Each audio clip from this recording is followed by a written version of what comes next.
Šį vakarą matome paskutinį paties Merūno Vitulskio filmuotą video dienoraštį iš Ispanijos.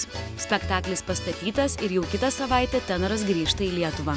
Paskutinės dienas Ispanijoje Merūnas leidžia itin turiningai, vaikšto po senamiestį ir jau aplankė Guggenheimo muziejų.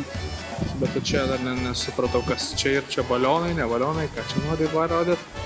Jungiamės prie teletilto Ispanija-Lietuva. Paskutiniai Merūno linkėjimai.